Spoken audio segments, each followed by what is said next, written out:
Welcome to the Future of Photovoltaics podcast. We are already on our 7th episode, getting immense interest from our colleagues in the industry. Today, I'm very excited to have Mr. Brett Baber, Head of O&M at Belectric UK, join us. Brett, welcome. Hi, thanks for having me.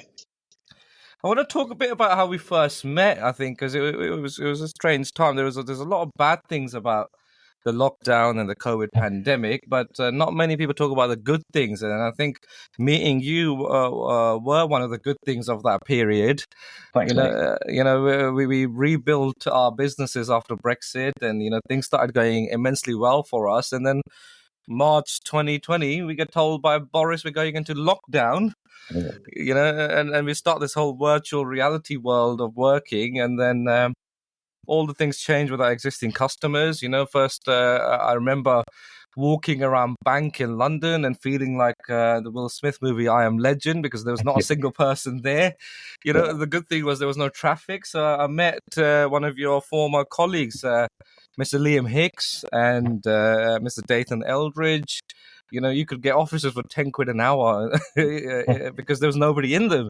Yeah. And then after the initial meeting with Des, we agreed to meet at GridServe Braintree Electric Forecourt because we had to do social distance meetings, and things kept changing so often. And I remember you turning up in a nice white MG to charge in Braintree, and that's how we were first meeting.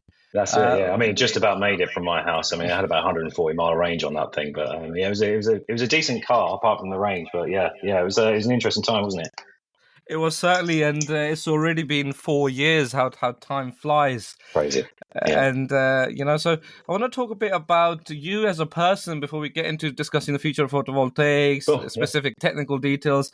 Because people is what make this industry fun to be in, and in terms of how you got to where you are, your early career challenges growing up. Do you want to tell us a bit about that? Yeah, I mean, probably a pretty normal life to most people. A working class family in Norfolk. I had 2 older brothers and an older sister. I was the youngest of the family by some margin. My sister being almost 10 years older than me. Both my brothers quite early joined the army straight from school at 16. So it was imprinted on me pretty early in life that I didn't want to be the brother in that family who didn't join the army. So quite early, I already decided that I was going to join the army. So I kind of switched off a bit, if I'm honest with you. At school, I was never massively taken in by lessons, and academically, I did struggle, if I'm honest with you. And and I switched off, and I just had it in my head I was going to join the army. And then at 16, I'd done that. I managed to just scrape in and get into a junior apprenticeship scheme. And that's really where my life started to change a bit.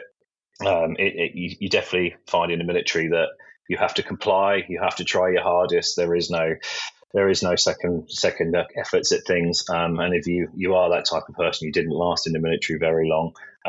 So I think in the military definitely crafted my management skill to a certain degree, because you're obviously in situations and times working with people, and you need to know that they're pretty robust around you as well. So it led to some interesting times. I ended up going across to Bosnia in a place called Banja Luka, where I was based for 6 months, looking after radios and the communications equipment.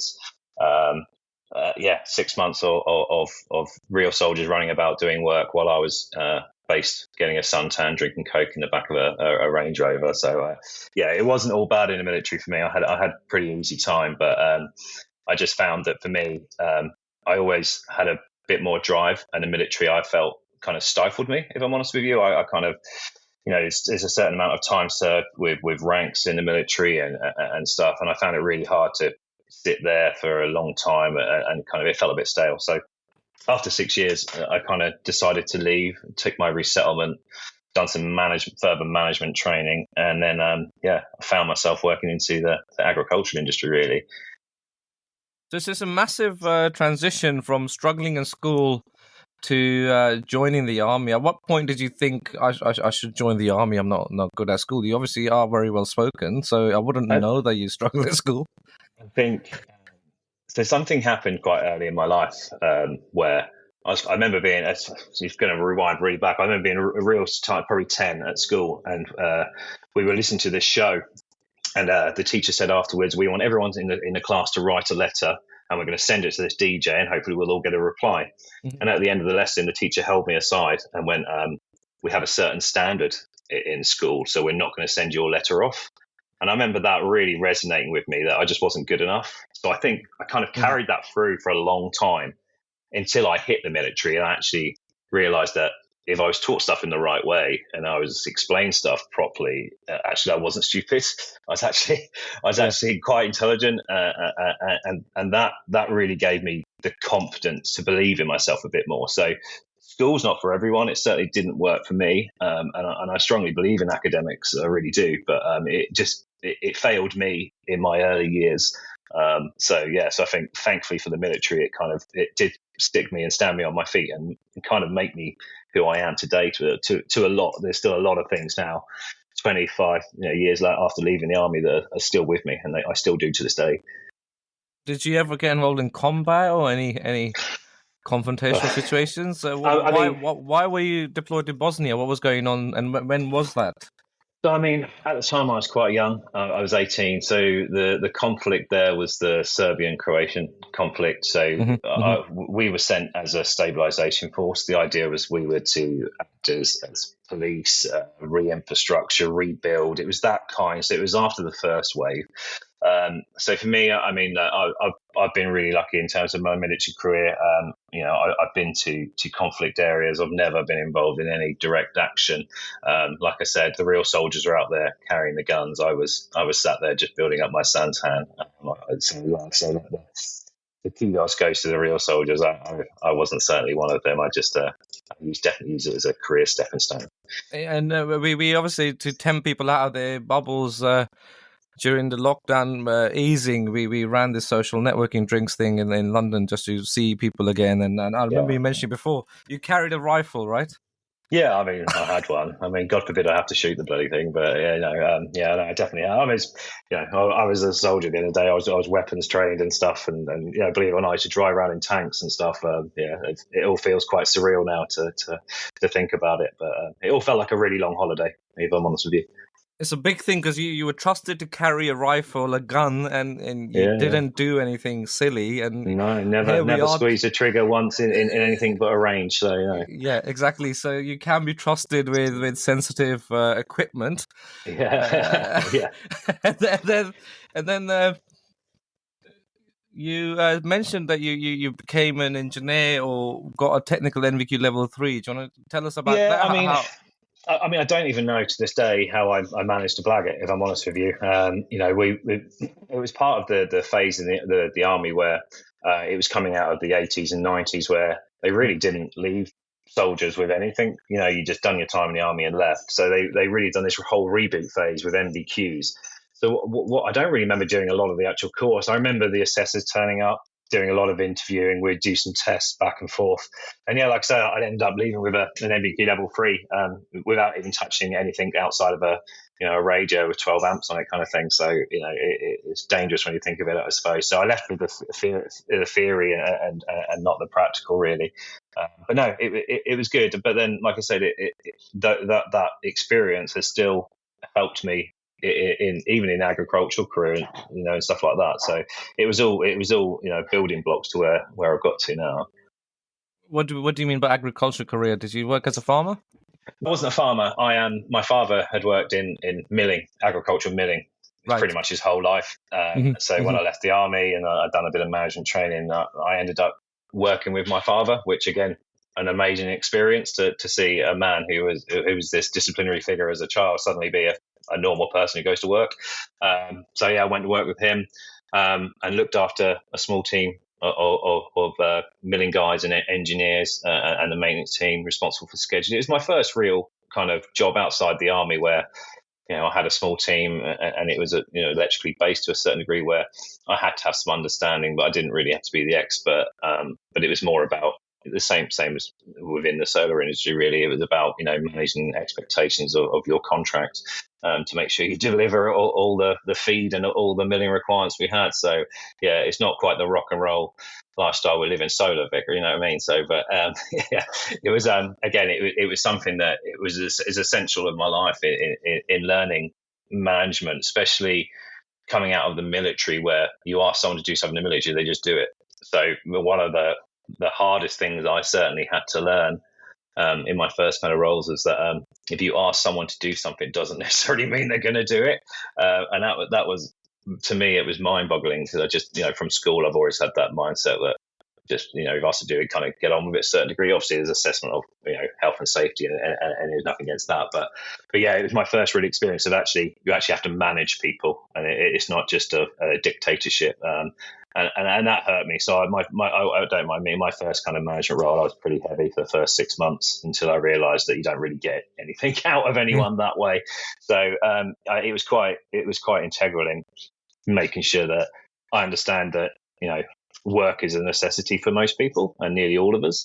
And actually, you get the best out of people by kind of making sure their life balance and work is all in harmony, really. So, and that's quite hard with shift workers and stuff like that in agriculture. There's always issues for everyone. So, running a 24-hour shift 7 days a week is tough for a lot of people like that. So, it was a challenge, and I've done that for a lot of years, really.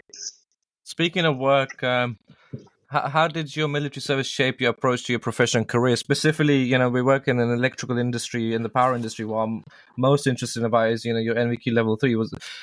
Did that allow you to become an electrical engineer or a technician? Are you able to give us some context on that at all?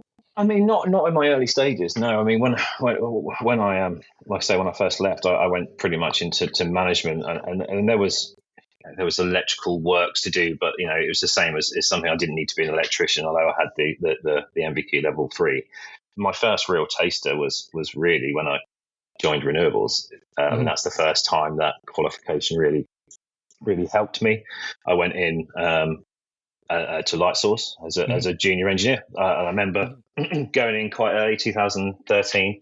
I went to London and met up with the management team there. I explained that I've been in the army, practically had all this theory training, but never really put it to pieces. And they had the confidence really in me to give me a job, really, and allow me to learn those practical skills on site. And build up. So that was my first experience into using my qualification from the army, really. Before that, it'd all been just management, really. I just naturally thought from the military that's where I was going. So I never thought I would take a change in a career. Certainly at that age of my life, really, I thought I was just going to stay in the agricultural industry forever. Yeah, and then suddenly this opportunity, and I really felt the time in my life where I wanted to change. Had young children and all that as well. So you start looking at the financials of staying in agriculture or moving across into a new industry. So yeah, I took that leap, and that definitely was the main reason. I managed to get into Lightsource, and at an early stage, at a stage when, again, it was the part of the first boom, so it was just growing so quickly. I mean, I don't even know how many megawatts they had when I first joined. When Lightsource are very important, because many of our early EPC clients, such as Source Entry and Oscar Mera, were working for Lightsource in the peak feed-in tariff time. So what year did you join Lightsource? And so I joined in 2013. I believe it was 2013. Okay. I want to say it was early on. It was either spring or summer kind of thing. But yeah, so I joined them at the stage where they were still trying to get engineers through the doors. So we had some really good people, and one, not just is Lightsource a pivotal company because they've essentially created this huge O&M industry, to which it is still to this day a massive industry, and quite rightfully owned by one of the big fuel companies now because of how big it's grown. But in terms of its importance, the people they managed to get there were quite incredible, if I'm honest with you. They had some really good engineers who had been in early days of solar, and they managed to get them across to train everyone up. So it was a really good experience for me, Lightsource. I pinch myself, and we say, we delivered a lot indirectly to Lightsource, transferred a lot of warranties, which I remember getting the signatures for. And, I pinch myself and think, they are owned by BP, British Petroleum. Something that Yeah, we've done is now belong to the oil and gas industry. Uh, yeah, When I first entered renewables, I wasn't necessarily motivated by climate change, but I preferred to do renewables over working in, defense, for example, because it gave me that warm, fuzzy feeling that what we're doing is greening the earth, is giving land breathing space, and we are doing something that's clean. So I felt less guilty about driving a fossil fuel car because I thought I'm offsetting some of my carbon with all this good solar work that we're doing. But now that they belong to BP, it is a bit surreal, but also getting very serious. What motivated you to move into renewables? What was your drive? Did you just want any job, or did you have a specific focus? I definitely wanted to do something which meant a bit more. I mean, Mm. again, it was no offense against the agriculture industry, but I'd done it for 6, 7 years, 8 years. I can't remember how long I'd done it for, a lot of years. And yeah, I really just wanted to change. And at that stage, again, I don't think I thought I want to change the world and become this massive, green advocating kind of man. I just wanted a change, and I Hmm. like the fact that renewables was a new sector, and I'm always, I'm very aware that when you get into new sectors early, it can accelerate your career, and it's, that's kind of one of the reasons I wanted to get into it. But mainly it was a change. I didn't want to continue working in that kind of thing, and I wanted just a new challenge, really. Because for me, I like solar because if you go to the atomic weapons establishment where they make the Trident or Network Rail, they'll have thousands of engineers. There's already established processes. You are one of the many people there. But with solar, the reason why it attracted me was you can learn from building blocks from the very basics to very complex. So that's why I've stayed in the industry for so long. But how did your light source period come to an end? And how did you end up moving to Equitix? Who are Equitix? Well, light source. I think. I mean, one of the things I say about being in the military is that like I say, you end up being quite focused to get to an end point or to a certain level. So I think when you're at light source quite early on and you're able to grow and you're growing quite quickly, and after a few years you're a bit more in management or this way, you realize there's suddenly a ceiling, and that ceiling is going to slow what I thought was my career path down at the time. Rightfully or wrongfully, I decided at that point that I'd leave. Yeah, and then I went to join a business, Equitix, who are they're a private fund basically. Sorry, they're a private fund infrastructure, and they predominantly were doing pension funds and doing investment into hospitals and universities, those kind of long-term paybacks. And I think they just dipped their foot into renewables. And I was looking for something different from O&M. If I was honest with you, I wanted to grow my kind of commercial bias a bit more and learn and just learn a bit more. And again, just for personal growth, really. And I was lucky enough to end up at Equitix under Ian Davison, who used to be at Solar Century. And to me, I think that is where my career really felt like it started. It wasn't nothing to do with Lightsource, but I felt like that was where my career actually started. So Ian spent a lot of time supporting me at my time at Equitix, and yeah, I've got a lot of time for Ian, and I always will have. He really taught me the commercial bias that I know today. He taught me how to understand contracts properly. He understood me all the financial elements that went with asset management.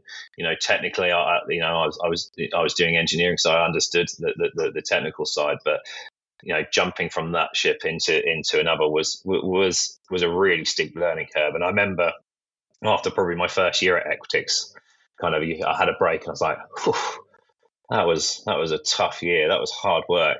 But then at the same vein, I was like, I don't want to slow down. I really didn't want to slow down. So yeah, and Equitix had faith in me. I went from being a technical manager to one of the main general managers looking after their solar and onshore wind portfolios. Yeah, a really good time for me, and I would have continued to stay there had we not been hit by COVID, probably.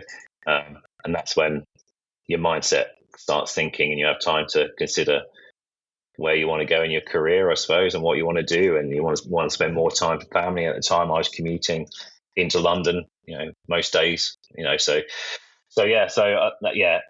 was an amazing business, and I've got no bad words about them at all. They really looked after me and mentored me and supported me into a job. I really wouldn't have found myself in these kind of positions today. Absolutely, and I don't know who said this, and I could probably credit this later on, but I remember thinking, driving all over the place between 2012 and 2015, that sometimes nothing happens for an eternity, and sometimes an eternity happens in a few moments. And it was that kind of period, 2012, 2013, 2014. You had the Olympics 2012. We had London offshore wind farm happening. We had the first massive scale solar farms. So, people were keeping up with a lot of changes in feed-in tariffs, anti-dumping duty and imposition of minimum import prices, then new rock schemes. So just to keep up was tough. But it was a good time, and you have to enjoy the good times. Is my reflection of the last decade or so. And I remember walking in the rain, in the mud. It was all the solar farms were always built during the worst possible time. Yeah. And I remember losing my boots at Cowdown Solar Farm. I believe you had some sort of involvement there, right? Yeah, no, it was one of the Cowdown was one of the sites under management at Equitix. They were the shareholders there. Site 50 megawatt at the time. It was one of the biggest single sites I looked after. Just based outside or just inside Hampshire. Trying to think the technology on that now. I don't think it was. I think it might have been SolarMax, but I'm not 100% sure. It might be one of the last SolarMax, or it might have changed something else. I really can't remember what the technology was on it now. But yeah, that was an interesting project just because it was, at the time, it was considered big. Absolutely, and I work a lot in Switzerland where SolarMax were from. I remember, I won't mention all the stories of what we got up to in the evening, but I remember taking SolarMax to the factory, and then the following morning they were going under, which was, hard to fathom. What were your key learnings from Cowden Solar Farm, and what sort of involvement did you have? I mean, at that stage, my involvement was definitely off tools. So it was more commercial management. I mean, the process there was predominantly still the FAC process. So we were in that handover from the actual EPC fully to the owner. These things always come with their own issues. But yeah, I mean, that was my biggest focus for Cowdown, is getting a 50 megawatt through the FAC process and make sure it's kind of ticked all the boxes. It's a good site. It's a successful site, and they have good results from there, and it's in a good location as well. So yeah. You've said something very important there, and a few people, Jyoti, Arnold, have mentioned this on previous podcasts. The FAC process for people that are young and new and that are just entering the industry and non-technical people. FAC is Final Acceptance Certification. Yep. How did you come across this process? Did you develop it yourself? Did you gain this from suppliers or partners? No, I mean, this was something inherited by the time I was working on the FAC process, it was already well in place. And I think, I'm not sure where the first ones come from, but essentially it's a 2-year handover from the EPC into the asset owners. It just means that they can have a site generating work, and they may have some teething problems. They may have some planning issues they still need to resolve, and they get a bit of time to do that. And you have an intermediate certificate as well. So they agree to hit a certain level by the end of that year. So the process is a bit laborious because it's basically trekking through works and stuff like that. But it is fundamental to making sure that what was agreed is in place on solar farms. So it works. It's like I say, it is a heavy process because there's so many. One of the best comparisons I've ever had with working on wind and solar was when a guy went, "Oh, solar has no moving parts." I'm like, agreed.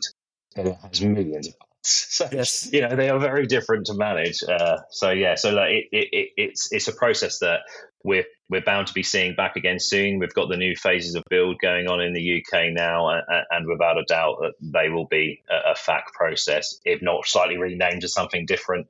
It will still be the same process. It's that that allowance of time to complete the project to its fullness. And, sometimes it doesn't always work. Sometimes the EPC goes, we have some issues with this. We're not going to be able to complete this. Here is a set amount of money to offset that we didn't finish that work. And then it becomes a bit of an agreement then between the asset owners and the EPCs to how they'll manage that financially, really. But it tends to end on pretty amicably, I must admit. Not everyone, but in general terms, the contract is fulfilled but through that process. So I hope that clears it up. Absolutely. Yeah, I run a small business called Ventus. We are agents in the UK for a massive cable factory with 400 employees. They used to belong to a PLC called Leone in the past. And, the name Ventus means wind in Latin. I wanted to look for something renewables. When I registered the company, it became available. I was trying to work on offshore wind farms. And it's interesting you make the comparison between moving and non-moving parts. And there are a lot of moving parts. There's salt water and wind.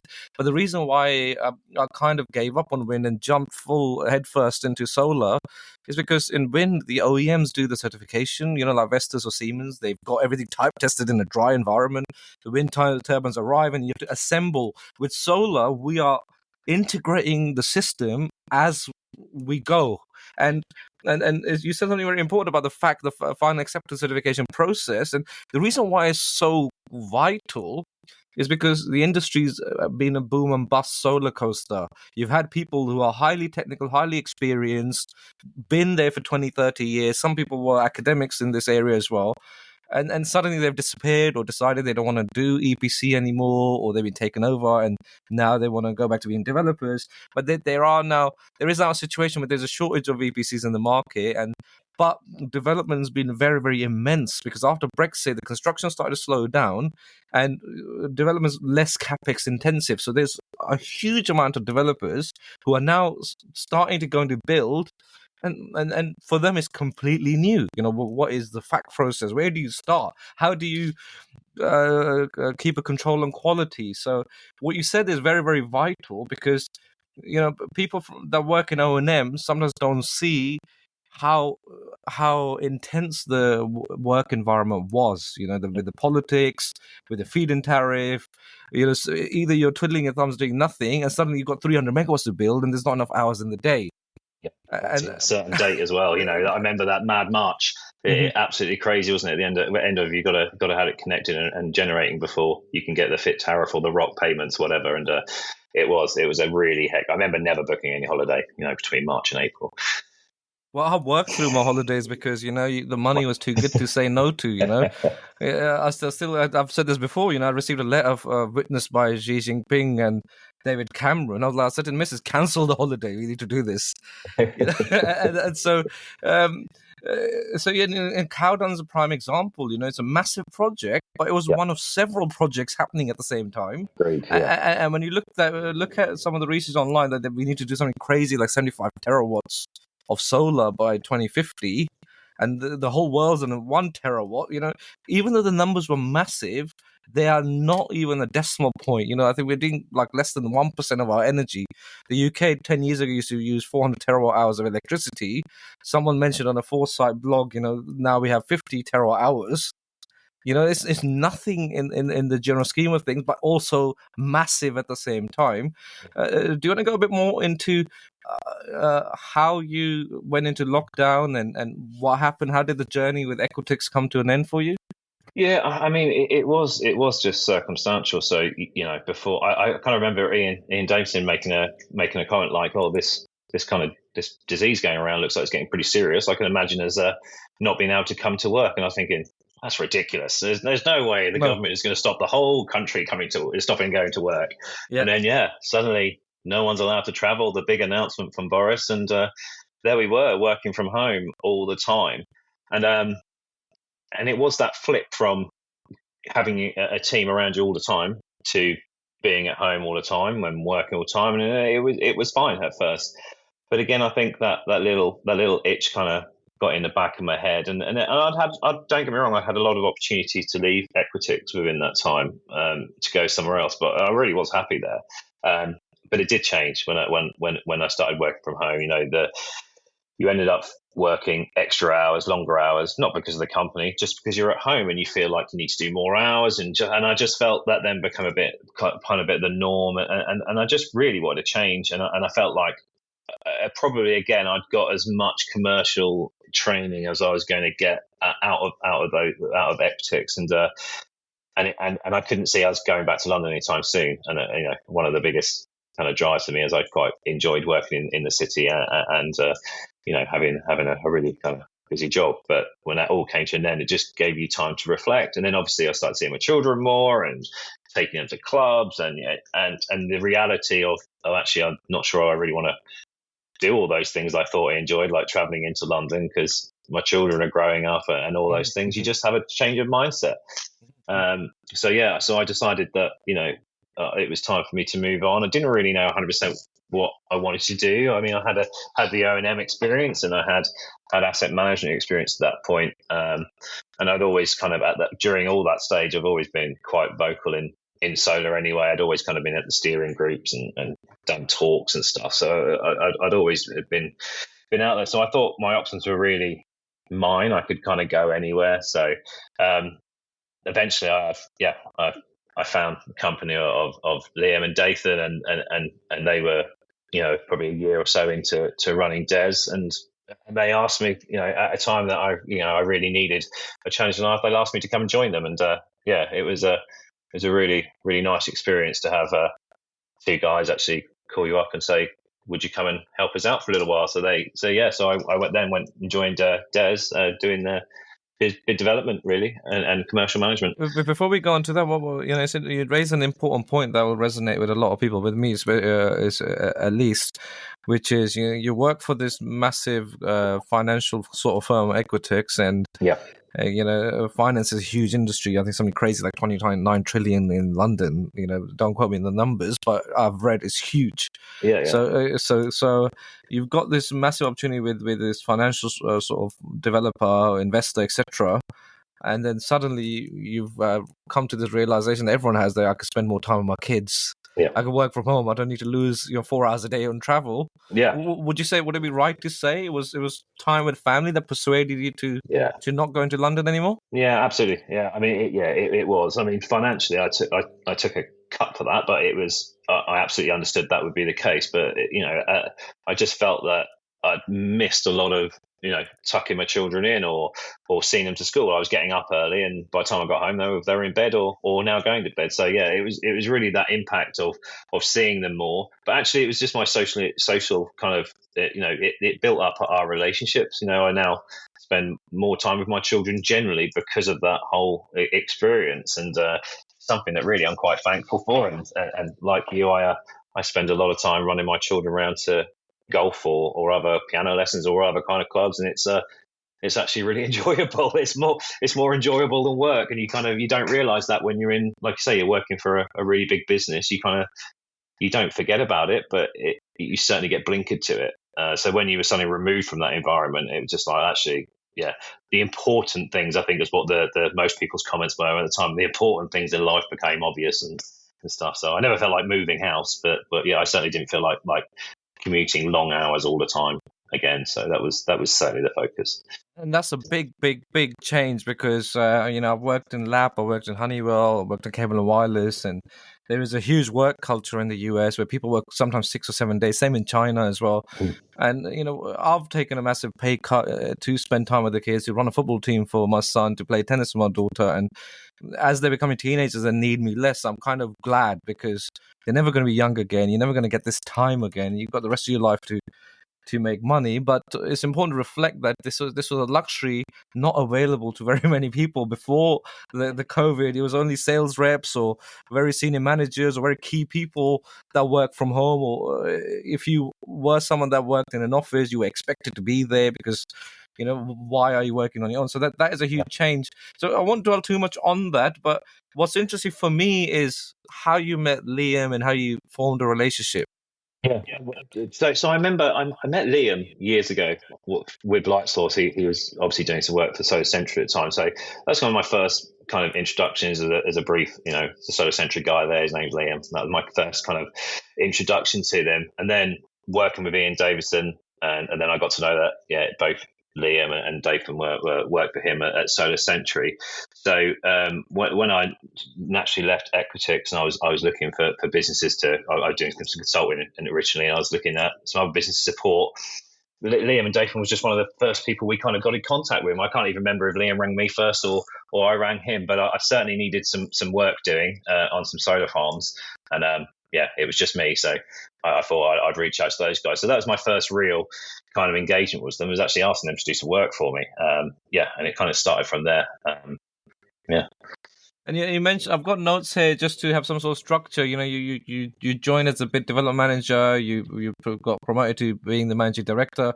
You mentioned there was explosive growth with Des. You know, are you able to paint a bit picture about what you mean by explosive growth and where it came from?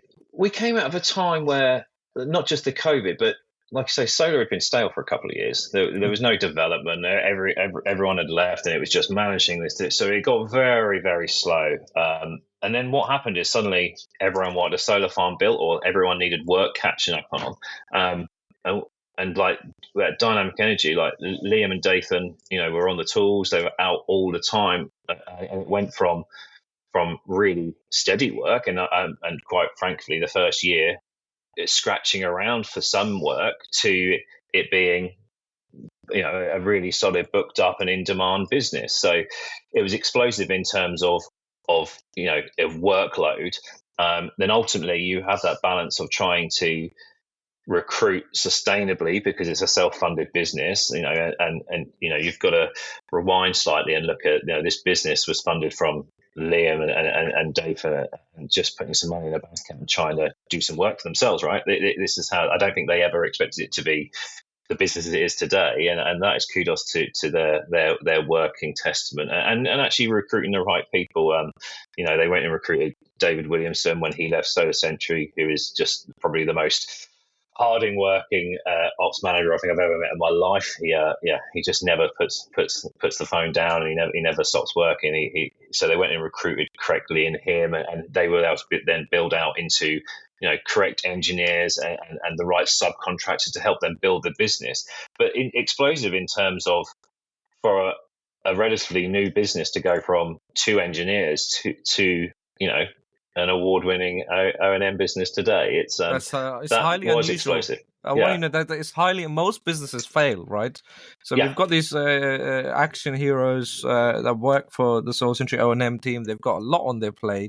Yeah. Suddenly we've got COVID and everything, and then they meet me and saying they want to start their own business. And I thought, these are great guys. They come across really senior and know what they're talking about. And it wasn't until they hired you and David Williamson, who I've worked with at Solar Century in the past, who was one of the key people, because whenever you saw his name in your inbox, you were getting a purchase order, and it was usually be a big one. So when David Williamson suddenly has joined Des, you've joined Des as well from Equitix, you start to take your friends a bit more serious. But for people that are not part of our immediate network or immediate industry, are you able to tell us what does DES stand for? What are they as a business? And are you able to comment on what's so special about Dathan and Liam that they can just start a business from nothing in the worst possible time and get to, as you say, explosive growth?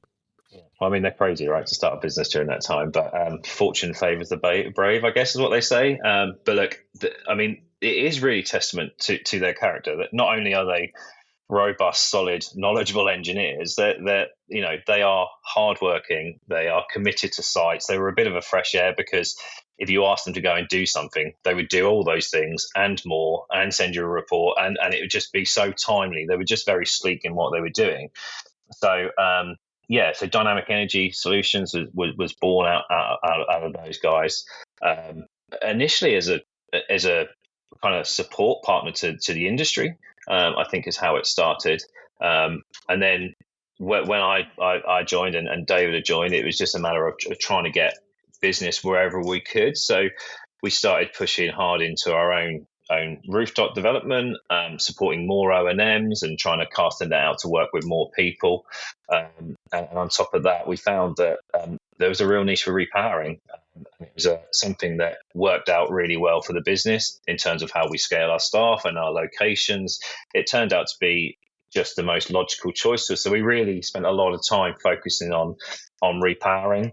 and what that meant to the clients, the uplifts, and what we could get for it. And at a time that, again, we didn't realize that we always knew repowering was going to be a subject that needed addressing over the next few years.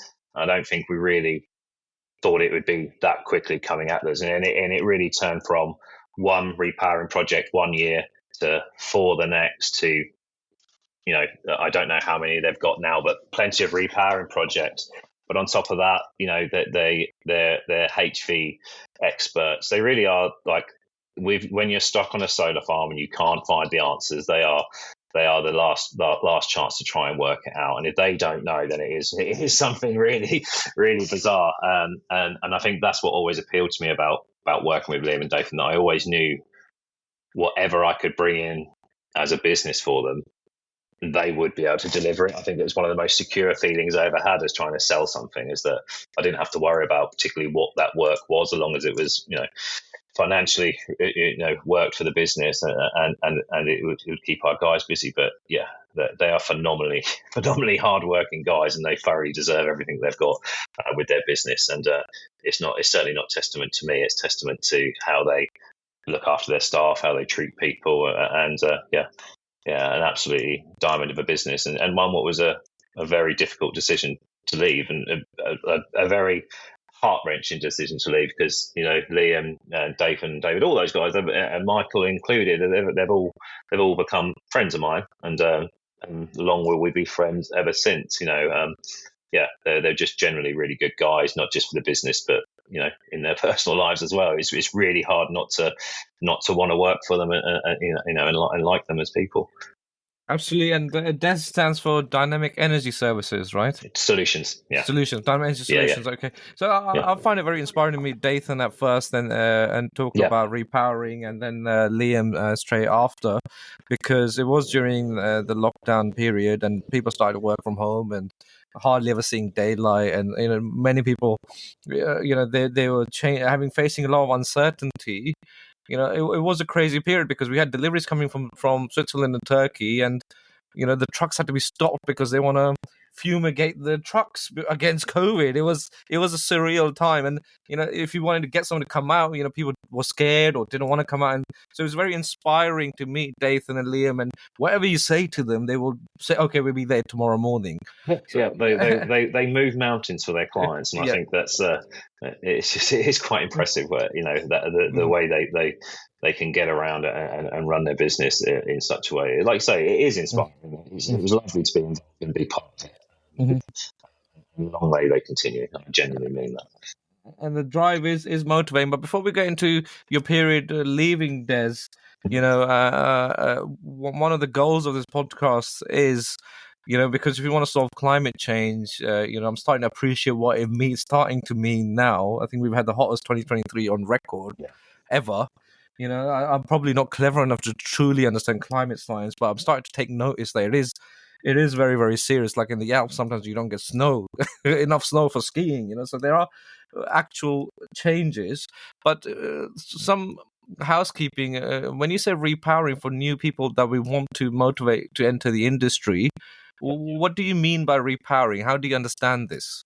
I think from a marketing level, it's kind of re-engineering the solar farm. Essentially, it's almost a new solar farm. If you to remove all the inverter stations and then replace them for new models within the 6 years, 10 years they've been on site, obviously equipment's come a long way from them, so obviously better yields. They also have better tracking on them, so less downtime for tracking strings. So there's multiple reasons for doing it. It's a financially you get the payback. I can't remember what the full term is now, but it is pretty quickly. It's less than 5 years to get the payback of switching out an inverter at this stage. But essentially, it's re-engineering the existing solar farm and uplifting it to make sure it's not just hits the remaining of its life cycle. You get spare parts from the inverters that you're taking out for the existing rest of the solar farm, and then you get the uplift from that substation as well. So it's a process that we didn't expect maybe inverters to fail quite as quickly as they did in the industry, but it was a consideration in most people's models to do a repower at some stage.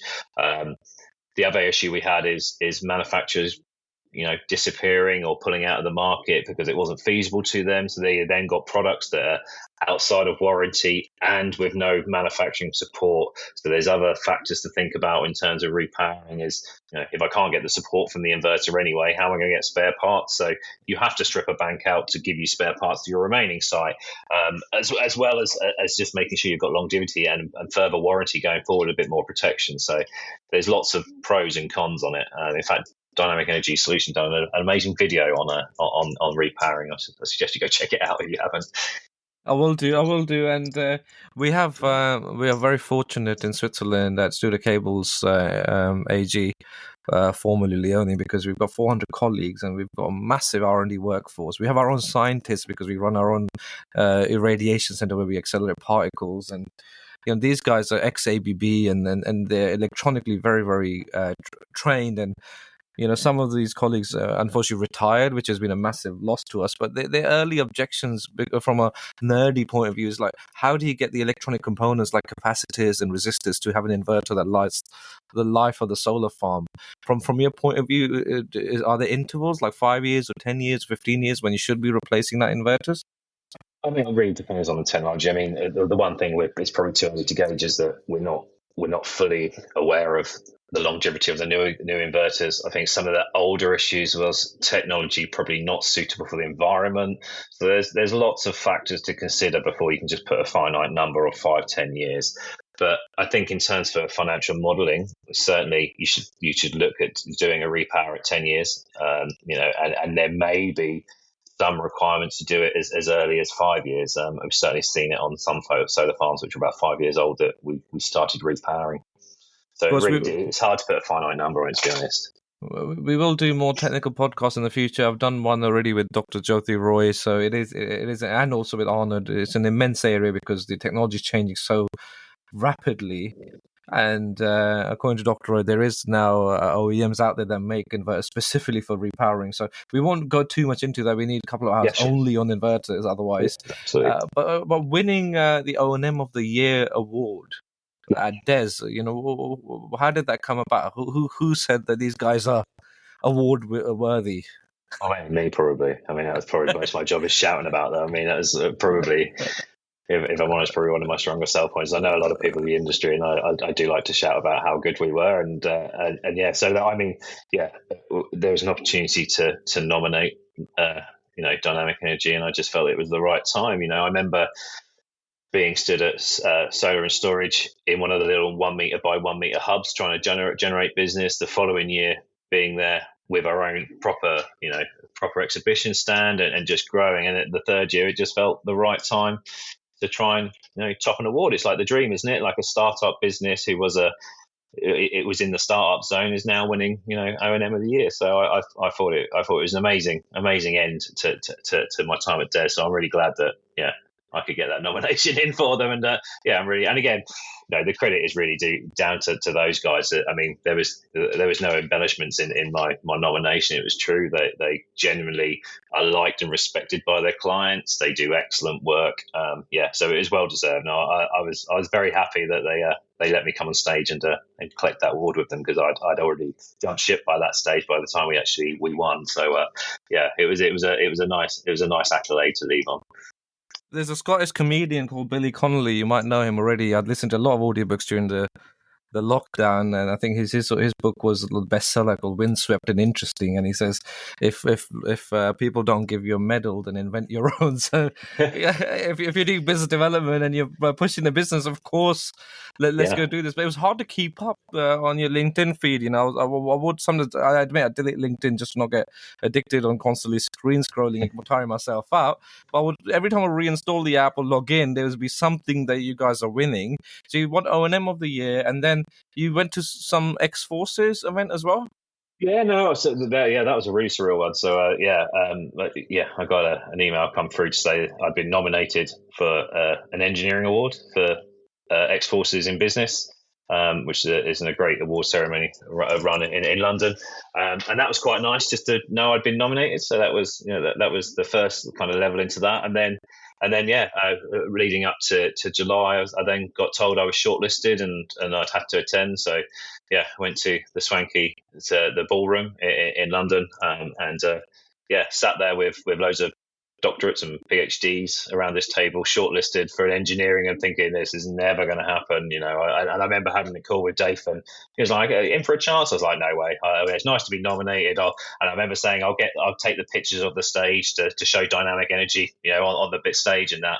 Never in a million years thinking that I would win, and and then suddenly my name was called out, and then the rest was a bit blurry. If I'm honest with you, it's just it was a very surreal experience to be nominated in the first place and then take an award home, for engineering, which probably a bit tongue in cheek. I'm not sure how many times in my lifetime a screwdriver has actually been in my hand, but in terms of why I won it, it was more around kind of being ex-forces in renewables. I mean, I have to tip my hat to renewables again. It's because of I'd been working in renewables that supported that win.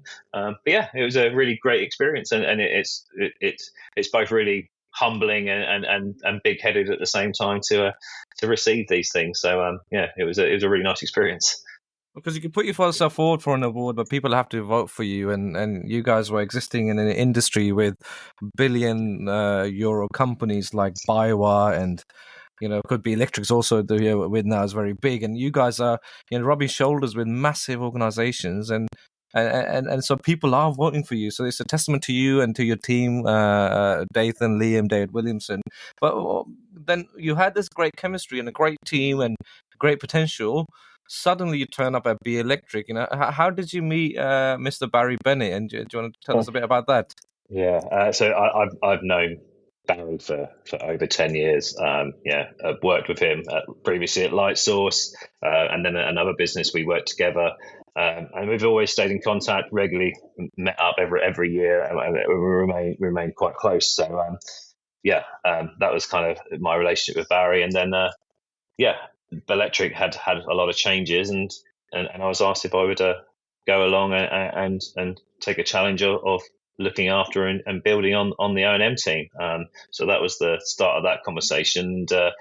And like I said, it was a really hard decision at the time to one, have to leave Des, who I did have a great job, a great a great package with, and I had no complaints. Genuinely had no complaints, and they respected me and I respected them back. So it was really hard to make that call to Dave and to say that I'm really sorry, but I've been offered this, and it wasn't it wasn't financially led at this space. It was, to me, it was the opportunity to go work for what is now a global business.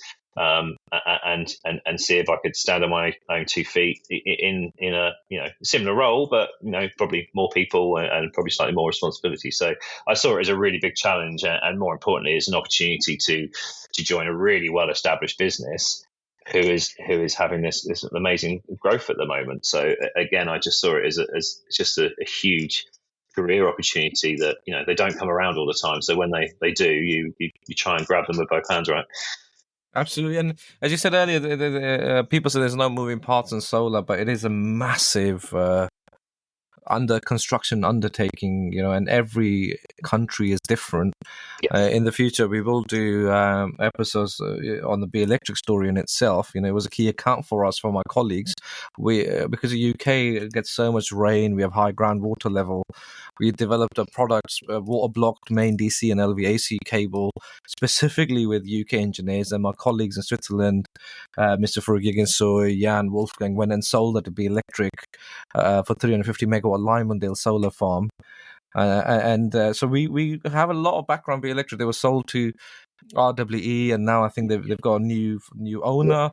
But for people that are new to meeting you, do you want to tell us a bit about Belectric and about Barry specifically? What kind of business they are, what they do? So Belectric have been around for over 10 years in the UK. They're a global business. They're established in Germany, Norway, Denmark, France, Italy, Africa, all around. So it's a very well-established global business. In the UK, it was one of the original kind of EPCs, and they as a business, tended to have longer term O&M contracts built in as part of their EPC. So they had a slight niche to the normal guys who were going out getting 5-year contracts and stuff. So, and they managed to hold on to their own projects for quite some years, 10 years, and never actively kind of looked for third party work. They just looked after their own sites and became this quite small kind of O&M business looking after their own built sites for asset owners. And then Barry joined, I think 6 years ago, I believe. You have to check with him his numbers, but I believe it's about 6 years ago. And then there was an opportunity to really change. Like I say, after the first couple of years of solar being stale, an opportunity came available to them to build again. So Barry's kind of, marched forward with Belectric, and not just Barry, the whole senior team. You've got Chris Abell and Ruben Martin and Joe, who are all there in the senior team pushing forward. But they're now really established as an EPC. So they're building several projects in the UK as we speak. And again, I won't go into the full details of those, but it then has broadened the market for us. So we as an O&M team need to get bigger because we're going to have more megawatts coming in. But the more defined choice on top of that was Barry decided that they would finally approach the third party market and start looking after third party O&M projects. So now that decision was made, I think, the tail end of 22, and then they started winning some projects with the well-known asset management companies like Newell. But yeah, we've got some contracts that they're up to. I think we're up to about 400 megawatts around that right now. But the real growing pain is coming now. We'll be 800 so megawatts at the end of the year, definitely, possibly pushing for a gigawatt with other stuff we're tendering on at the moment. So we're at a stage of growing pains right now. But yeah, Belectric is this business who has been around a long time, and yeah, they've decided to probably go stand along with the big guys as such, like Lightsource and Res and PSHs and see if we can play our part in the industry. I think there's enough in the market for everybody. There's enough work that we should, as businesses, be able to sustain another one of us in the market and hopefully doing a good job. Absolutely, and confidentiality is a big thing if you want to work in any big business. Yeah. People have to be able to trust you, and certain things have to stay between the people that they're discussed with, and also I want to speak a bit about EPCs. It's like this. That's where all the action seems to be in terms of responsibility, in terms of the engineering, in terms of the maintenance. And there is a lot of companies that get roped into being EPCs, and they haven't got the capacity, and they do struggle. But Belectric has a very important brand name. You have a very interesting chemistry with your colleagues in Germany and other countries. We agreed before this call we won't mention precise numbers to protect commercially sensitive information. But in terms of growth, in terms of employees, are you able to give us an idea about the UK team? Yeah, I mean, the easiest one without definitive numbers is the beginning of 2023. There was less than 20 people working for Belectric UK, and to this date there is over 70, and that's an ever-growing number. And I think the target is to be around 120 by summer of this year. So you can imagine that's created its own tasks on its own, but it is a massive period of growth for Belectric, the biggest we've seen in the UK. Belectric UK, definitely. And you are head of O&M. Are you able to give us an idea of your day-to-day role? What sort of things you get involved with at Belectric? Well, I try and plan my days, but they're always scuppered because that is O&M for you. That is the nature of O&M. You have to run when something goes wrong. You have to respond, right? What I love about O&M is that there is no two days the same. Every day is different. There's always something. Before I joined this call, that we have some stray dogs on a site. I've never dealt with that before, but there you go. It's an interesting. I've had horses before, but never dogs. So every day is different, and I do love that. I love the fact that from an O&M point of view, I still get to have an engineering mind and a commercial bias. So my day to day really is looking after I have three managers on me. I have David, Maribel, and Dom underneath me, and they look after various teams. So I have a portfolio management team and monitoring team who's looked after by one manager. I then have the health and safety and project teams, and then I have the full on O&M and HV teams. So that we're split across the board. We try and do as much as we can in-house as an O&M. I think it's one of our bits that all of our engineers, in terms of our training going forward, will all have the right levels for the right site and stuff. So yeah, it's definitely been quite painful. And I've got notes saying you have plans to reach a gigawatt by the end of 2024 and expanding your team according to that. Is this a gigawatt in EPC, gigawatt in O&M? What do you mean exactly? So I think that yeah. So I mean, I think the world's the limit really in terms of what we'll reach for at the moment. I don't know what the full EPC scale is. I don't know those numbers right now. But in terms of the O&M, yeah, we're not necessarily targeting it, but I think it's reasonable to expect us to be in or around that by the end of the year, just with the projects we already are building and phasing and the tenders that we already know are involved in. I mean, we're pushing the market slightly now because we're looking at BESS projects and co-location, so another integrity to add, or another complexity, to add to the mix. But yeah, we've got to grow accordingly, and obviously that comes with its own issues. As you know, the technical resources in the UK is pretty low right now, and we're in a bit of an auction for engineers, so it is tough to try and grow your team, make sure you train them correctly, and ethically, not in a stage where they just train them and they're gone straight away. So there is this real balance within my job of making sure, again, going back to my early agriculture days, of it's not just a work we're managing, it's the people as well. So yeah, but Belectric have got a really good team below them, and they've always had a good name. And the real drive over the last year is fundamental to people like Alistair and Barry who run the business. So yeah, it's going to be both interesting headaches and tantrums throughout the year, but that is the world of O&M. It's an ever moving beast. There's always faults, there's always issues, and there's always something going wrong. And with the current climate crisis, as we see, we're seeing wetter weathers, which is more trips for us. It's more call outs. We're seeing more wind. We're seeing more challenges as we get from year, and that's not including the aging equipment or all the other issues that we've got. So it's a really demanding role, but it's fully enjoyable, I must admit. Like I say, it's every day is different, and but I really like working with across all boards. I like being involved with the client management team and being part of that and seeing how we're adapting that. We've had to put in a lot of systems into place because obviously with growth, with 20 people, you can talk amongst yourself and do most of your business on email and Excel. So one of my fundamentals for the next 12 months is building out on the system that we've put in place to manage the engineers and schedule their work and reporting. I've then got to look at building commercial dashboards for clients and stuff like that. So I'm involved in a broad spectrum across the O&M business. But yeah, it's where I like to be. It's a bit of everything, and yeah, it's very interesting.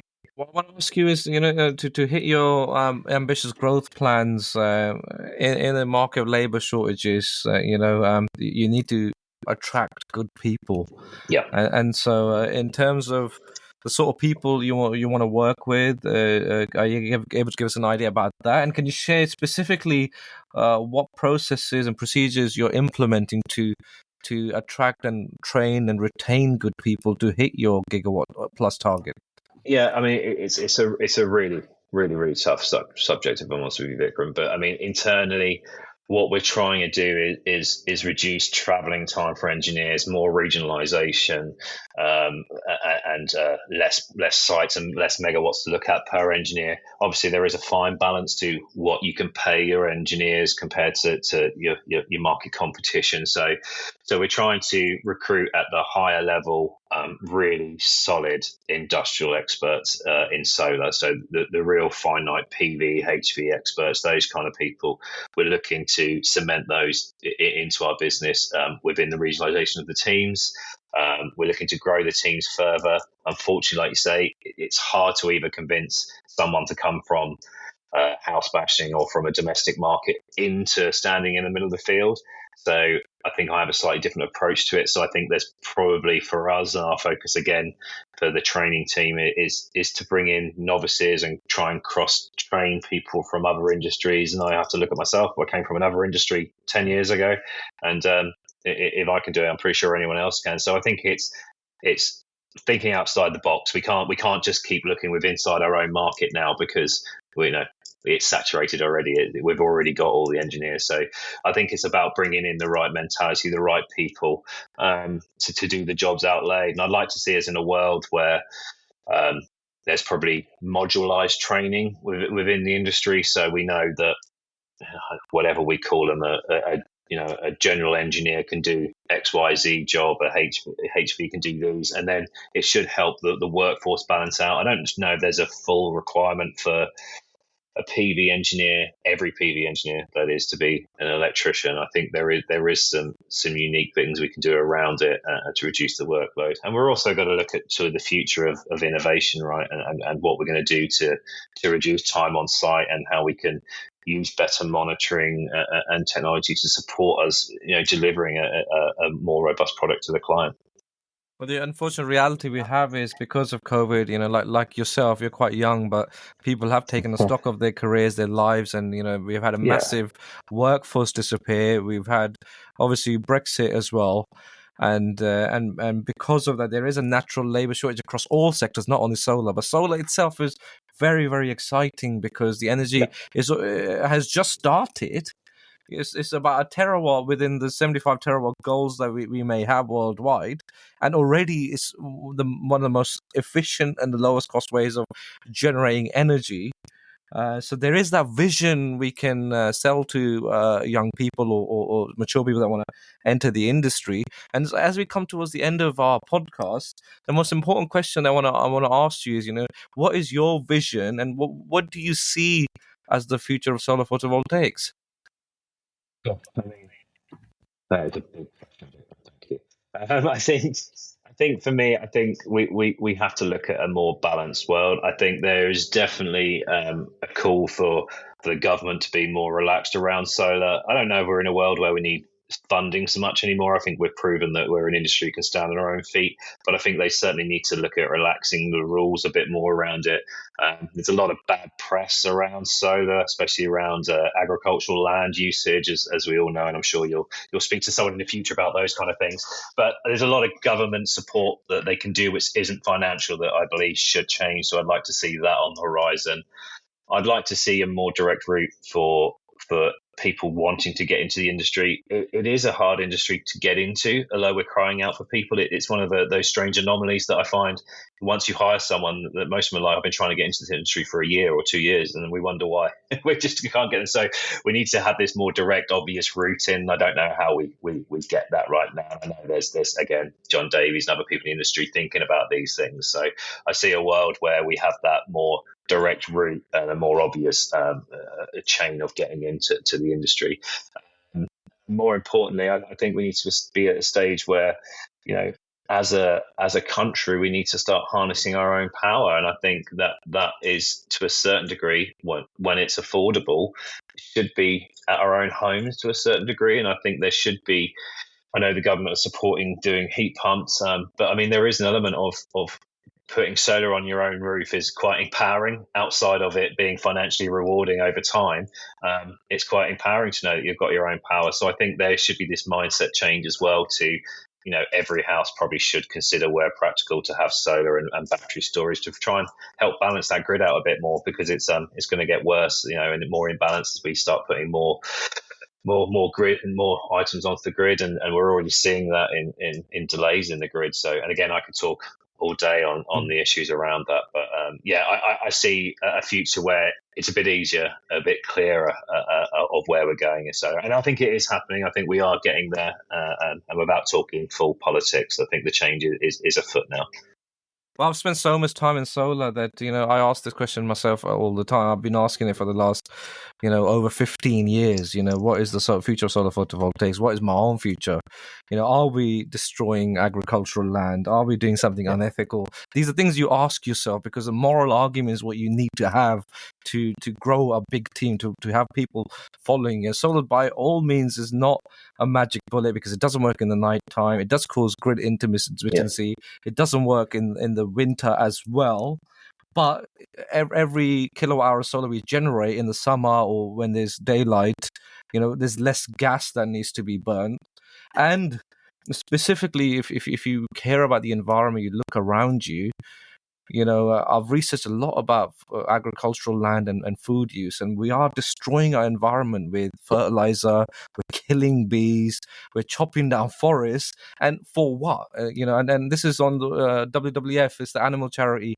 These are proven research, evidence papers.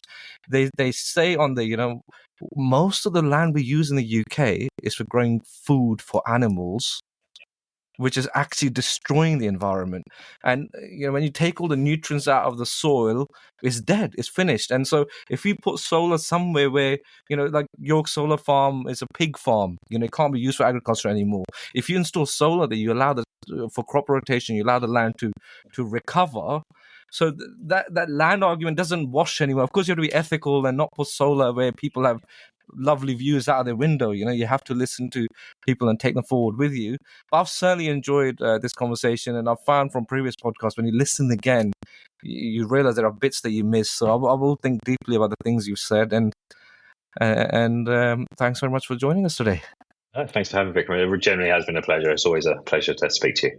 Perfect. Thanks, Brett. Cheers. Cheers.